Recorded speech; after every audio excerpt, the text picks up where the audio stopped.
గడ్డి సంపాదించారు మరి వీళ్ళకి ఏం పుట్టిందో ఏం కథ కానీ ఇట్లా తయారయ్యారు. అంత సంపాదన ఉంది మళ్ళీ మా బట్టలు వేసుకున్నారు రిలీజ్ అయిపోతే ఏం పోయింది గౌతమ గారు. రీతు సోదరు అంటే గాలిముండా అని చెప్పు నువ్వు. మరి నువ్వు మంచిదానివేగా, నువ్వెందుకు అట్టా ఉన్నావు చెప్పు. నువ్వు సెటిల్డ్ ఫ్యామిలీగా మంచి కొడుకునిగా అన్నావుగా. ఇలాంటి వాటికి బయట నిర్జనులు ఏమంటున్నారంటే ఆమె ఎవరి కొంపలోకి వెళ్ళి ఎవరి భర్తతో అక్రమ సంబంధం పెట్టుకోలేదు కదా, నా భర్తతో పెట్టుకోవాల్సిన అవసరం ఏంది రీతు చౌదరికి అంటుంది.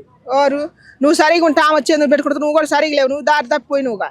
అదే ఇంట్లో భార్యాభర్త సమానంగా జాగ్రత్తగా ఉంటేనే ఇలాంటివి రాకుండా ఉంటాయంట కదా. అవును అవును కరెక్ట్గానే మరి అయ్యాం. కరెక్ట్గా ఉంటే ఇప్పుడు సీరియల్ ఆర్టిస్ట్ ఒక ఆయన చచ్చిపోయిండు, వాళ్ళ భార్య బయటకు వచ్చింది. ఎవరు అప్పుడు ఆయన పేరు ఏం పేరు నాకు చెప్పరాదు.